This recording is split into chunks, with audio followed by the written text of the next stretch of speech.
Hello, welcome to the lecture on friction. In our previous lecture, we have discussed about mu is equal to F by R, where mu is the coefficient of friction, F is the limiting force of friction, and R is the normal reaction. Also, from this expression, we can write that F is equal to mu into R, right? So, also we have derived this relation tan phi is equal to mu, where phi is the angle of friction. Also, angle of repose is equal to angle of friction. Now, using these concepts and formulas, we will try to solve some of the problems based on friction in this lecture. So, let's take up first problem. A horse exerts a pull of 3 kN just to move a carriage having a mass of 800 kg. Determine the coefficient of friction between wheel and ground. Also, they have given that G is equal to 10 meter per second square. Now let's write the given data first. So it is given that horse exerts a pull of 3 kN, right? So our P value will be 3 kN. And the mass of carriage is given as 800 kg and G as 10 meter per second square. Therefore, M is equal to 800 kg. Therefore, weight of the carriage will become 800 into 10, which is equal to 8000 Newton or 8 kilonewton. Correct?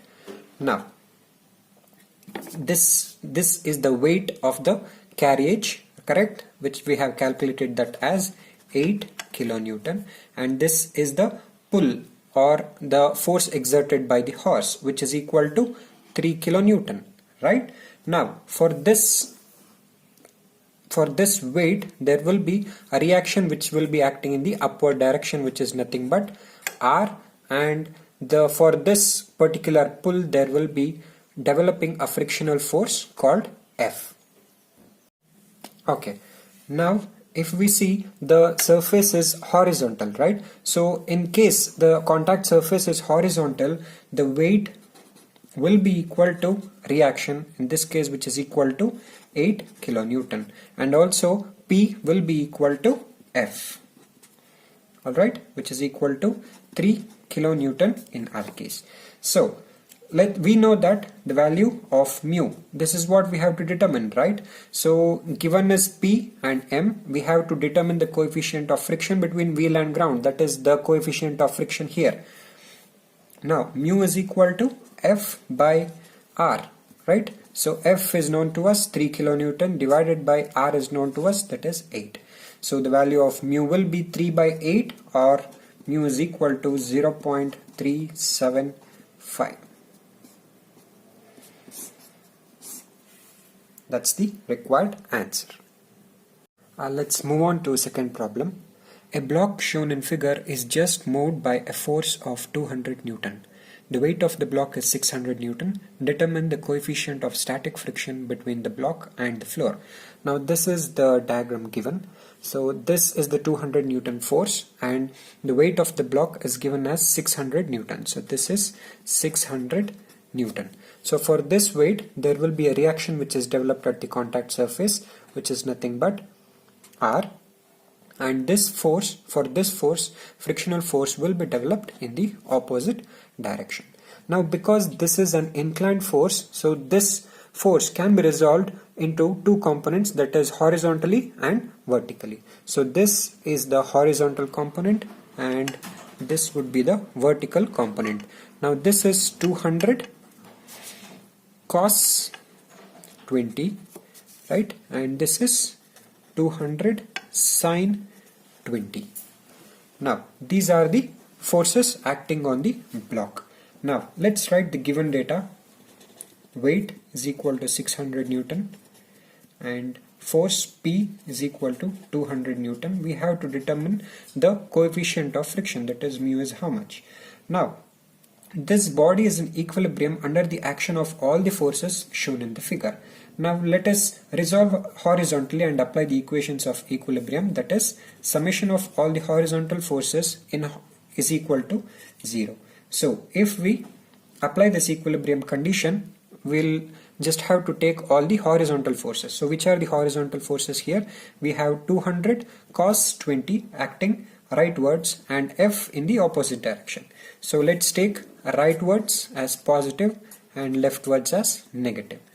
Alright, so 200 cos 20 minus F is equal to 0, or therefore F is equal to 187. If you solve this, you will get this answer, 187.94 Newton leftwards. Correct? Now, which is next, we shall apply the next equation of equilibrium, that is sigma V is equal to 0. So which are the vertical forces? We have upwards R. Let's take upwards as positive and downwards as negative. So sigma V is equal to 0, R upwards positive, and then the vertical component of this force, upwards positive 200 sine 20, and also we have a downward force 600 minus 600 is equal to 0. So if you solve this, you'll get the required answer for R, which is equal to 531.59. You will get the answer in negative, so it will be downwards. So now we have got the answers for F and R. Now what are we supposed to determine? We need mu, right? So what is mu? We know that mu is equal to F by R. So 187.94 divided by 531.59. If you solve this, you'll get the answer for mu as 0.3. Now if you solve this, you'll get mu is equal to 0.353, which is the required answer. Let's move on to the next problem. A block of 600 Newton is resting on a 30-degree inclined surface as shown in figure. Determine the magnitude of a horizontal force P required to cause impending motion of the block up the plane. Take mu is equal to 0.3. And this is the figure given. Here they are using the term called impending motion. Impending motion means just to move. The body or any block which is just to move is known as impending motion. So that amount of force we have to determine. So let us write this diagram in a bigger manner, and we will try to implement all the forces acting on the block, and then we will try to solve the problem. Now let us understand this diagram carefully. See, this is the contact surface and this is the inclination given 30. I have drawn some imaginary lines which is indicated by these dotted lines. So this dotted line is parallel to the plane, correct?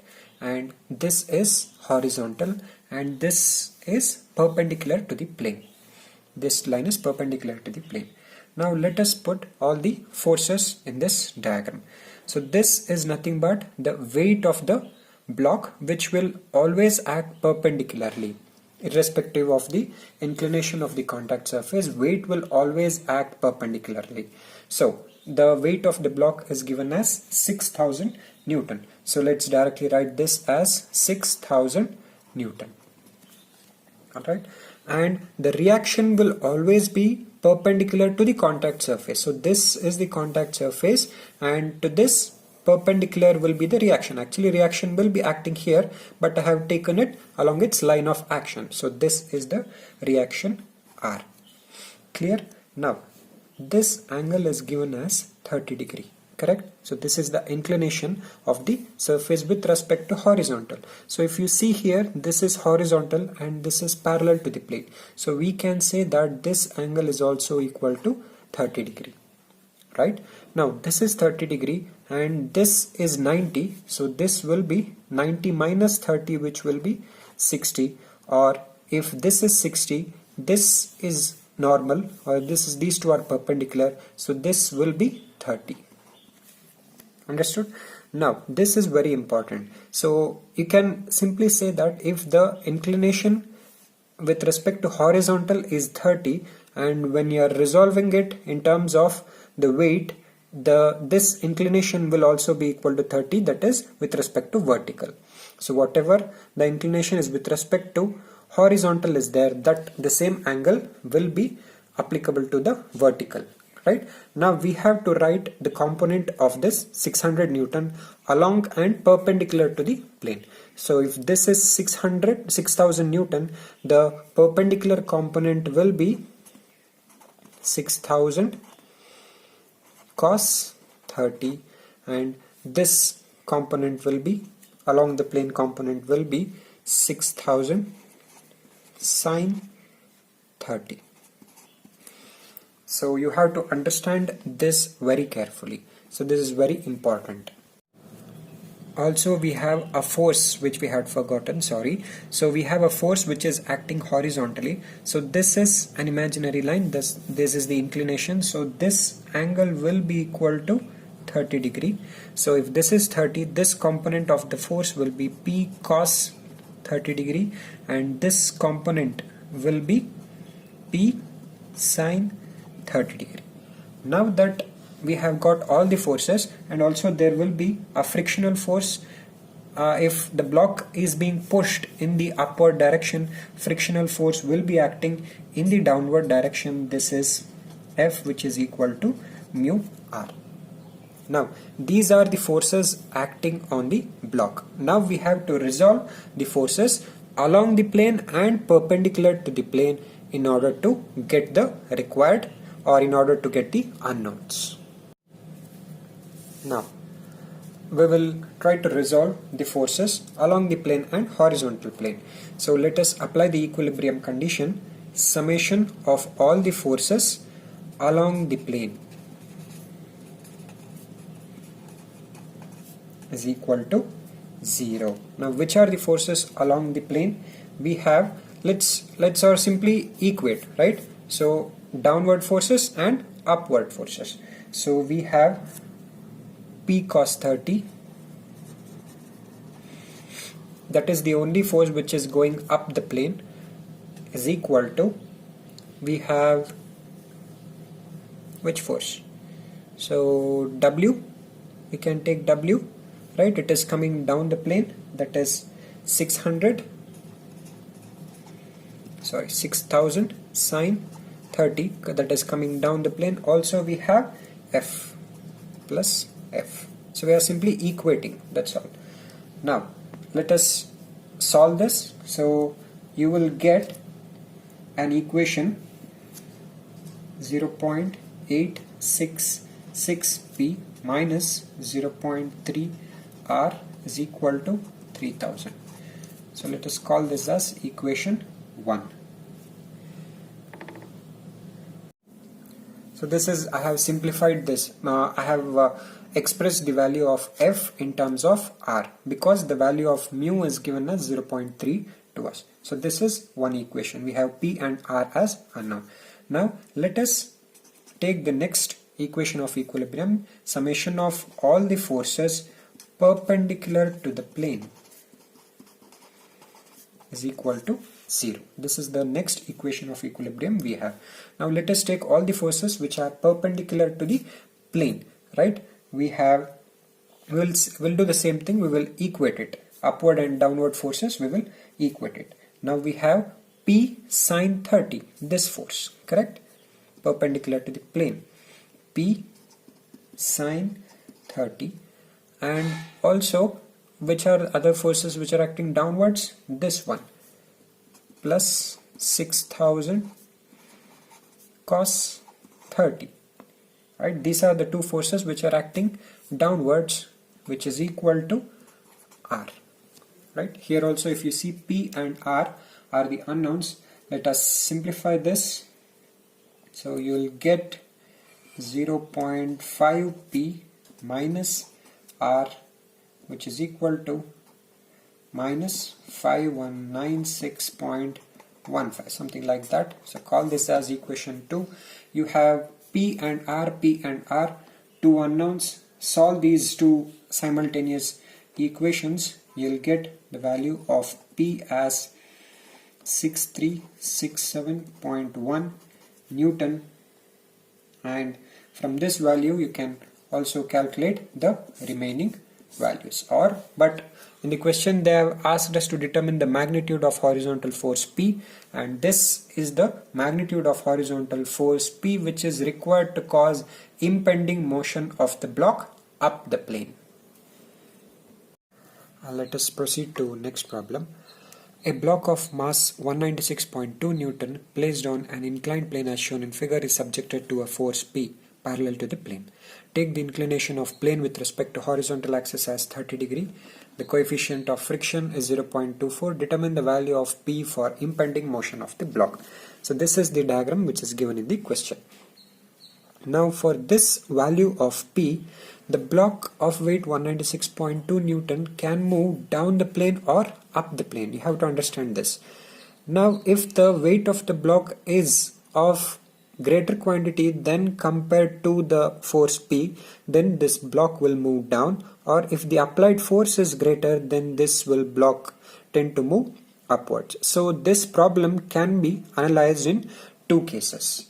Now let us take the first case wherein we are assuming that the body will move down the plane.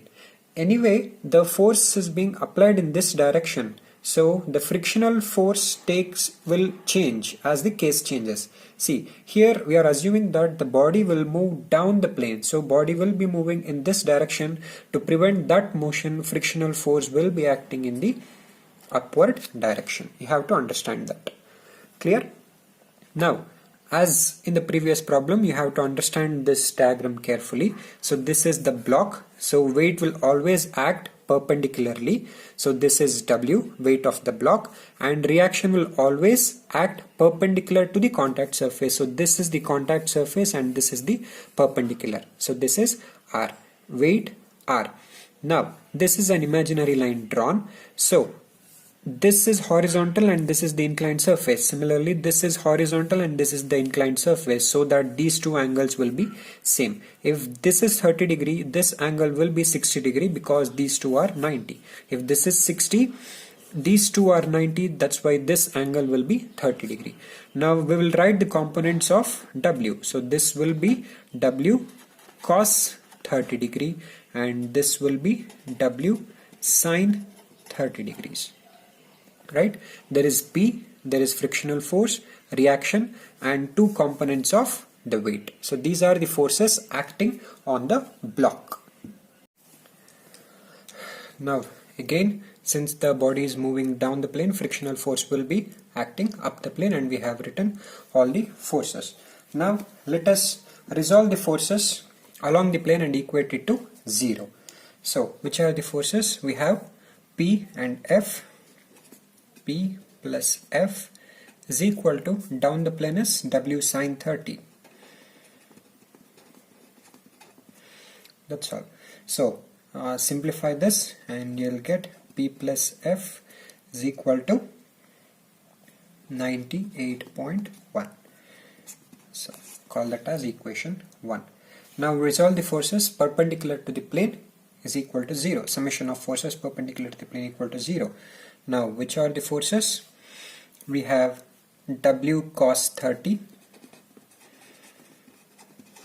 W cos 30 is equal to R. So these are the only two forces. Now call this as equation 2. So from this equation we can get the value of R is equal to 169.91 Newton. So we know the value of R, correct, and the value of mu is known to us. It is 0.24. So using that you can determine the value of F. From the value of F you can determine the value of P to be 57.32 Newton. So this is the required force. So if the body is moving down the plane, this is the required force to stop moving the body down the plane. So let us quickly see the second case. So here we are assuming that the body will be moving up the plane. So if the body is moving up the plane, the frictional force will be acting to prevent that upward motion, that is frictional force, will be acting in the opposite direction. Alright, this is the only change. So this is W, this will be W cos 30 and this will be W sin 30 RP. Rest all is same. So let us take summation of all the forces along the plane is equal to 0. So you'll have P is equal to W sin 30 plus F, or P minus F is equal to 98.1. Call this as equation 1. So similarly, summation of all the forces perpendicular to the plane will give you R upward and downward is equal to W cos 30. Clear? So from this you'll get the value of R to be 169.91 Newton, and from the value of mu you can determine F. So from F you can determine the value of P to be 138.8 Newton. So this is the value of P to prevent the motion of the block up the plane. So thank you.